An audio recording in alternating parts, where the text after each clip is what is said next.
Hello and welcome, I'm Jettatura. For today's video, I'm going to recommend a few video games that you may enjoy playing while taking a break from Baldur's Gate 3. I love Baldur's Gate 3, but I like other games as well, and so as not to burn out on a game I really enjoy, I decided to take a small break from it. Baldur's Gate 3 is possibly my favorite game of all time now. It seriously rekindled my childhood joy I got from games, though it's definitely not a game for children. All the games on this list are games I played through, at least to some extent on PC, but most of them I have completely beaten.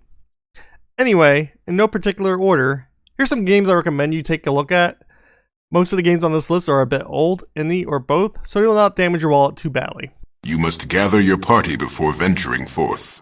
At number 7, this is probably a very obvious recommendation. Baldur's Gate 1 and 2. You can see where this series began, though the games were not made by Larian. This won't be to everyone's taste, as the games are fairly old and use much different systems compared to what you're used to in Baldur's Gate 3.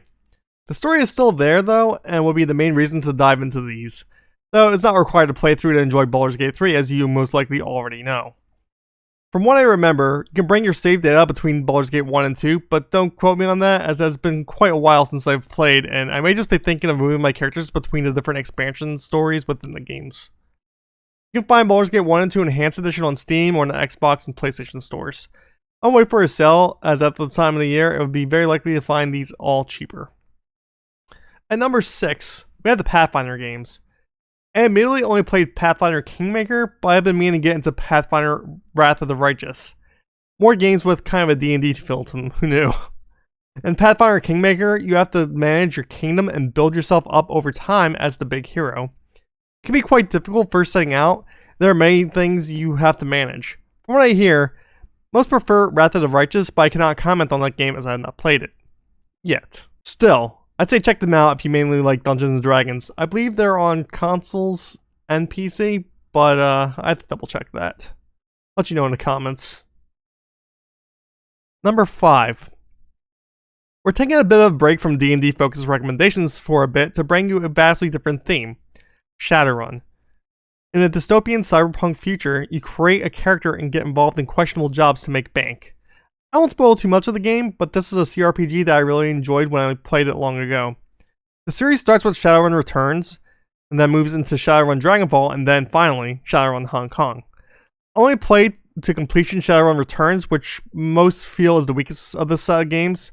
Another admit of it though, I did start Shadowrun Dragonfall, but it was back when I was still gaming on my laptop, which got busted. Nothing to do with the game. So I never got to finish that one, but I've been meaning to go back to it. Making this list does make me want to go back and play the other two games though. For number 4, we're taking another trip back to D&D land with Solasta's Crowns of the Magistar. The game uses a rule set based on D&D 5e, but has different takes on the classes you may be familiar with. It's multiplayer, so you can rope in a few of your friends to come along and play. I will admit, the quality is not quite up to Larian standards, but it can still be an enjoyable experience. Overall, it offers a different setting to experience a D&D type game. Unfortunately, it just left the Xbox Game Pass, so the cheapest option for playing it is no longer there. You can play this on PC or Xbox consoles. Number 3. Next up, we have Wildermyth.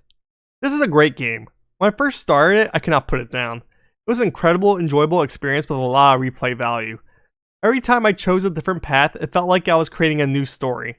Every new game you start allows you to summon heroes from previous playthroughs. For gameplay, combat takes place on a grid-based map and it is turn-based. You have to think strategically so you do not lose your allies. At the time of making this video, you can purchase the game as part of a bundle on Humble Bundle. So you can support charity while getting this amazing game as well as some others. I believe this deal ends on the 22nd of November, so move quickly. You can also just purchase it directly on Steam, and I believe a Switch version is also available. Number 2. Dragon Age Origins. This is the game that can most accurately be compared to Baldur's Gate 3, at least narratively. I enjoyed the other games in the Dragon Age series, but the first one is the one I played the most and still do to this day favor.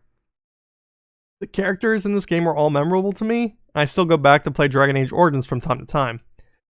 I originally played it on PlayStation 3 and that was definitely the worst version to experience, but the game itself overcame any performance issues it may have had. I later got the PC version despite having gotten the Platinum Trophy on the PS3 version, which means I did pretty much everything the game had to offer and played through it multiple times. Just because the game is old does not mean it will spoil. If you've never tried it, I seriously recommend it. You can play this on PC through your store of choice, so if possible, I would try it out on the EA Play Game Pass, as if you don't like it, you still have a month of Game Pass to try out other games. I also hear some people have problems with the Steam version of the game. The game is usually pretty cheap because of its age, no matter which way you choose to play. At number 1, this should come to no surprise. The trial runs for Baldur's Gate 3, though that's quite unfair to say. These games hold up on their own. Divinity Original Sin 1 and 2. If you want to play one of them, I'd recommend the second. The first game you can only make human characters, and I can't say I remember any of my party members as I did a lone wolf run through the game. The second game, however, has memorable characters, which are even referenced in the Deluxe Edition DLC of Baldur's Gate 3. You can make yourself a human as expected, but it also opens up the doors to be a lizard, elf, dwarf, or undead form of the other 4 races. These games offer up a lot of creative ways to address combat, which some could consider broken. I won't get into those, but yeah, if you haven't, Divinity Original Sin 2 would definitely be the game to try out for a different setting while getting similar gameplay vibes. This game is available on PC or PlayStation 4 and 5, and the Xbox systems. If you made it this far, thanks for watching this video. I hope you enjoyed some of my recommendations on this list. I know not all these games will be to everyone's liking, and playing Baldur's Gate 3 has potentially increased your standards, but I think all of these are worth at least taking a look at. Leave your comments below on any other recommendations you have. Don't forget to like and subscribe if you enjoyed this video. Take care and have a good one.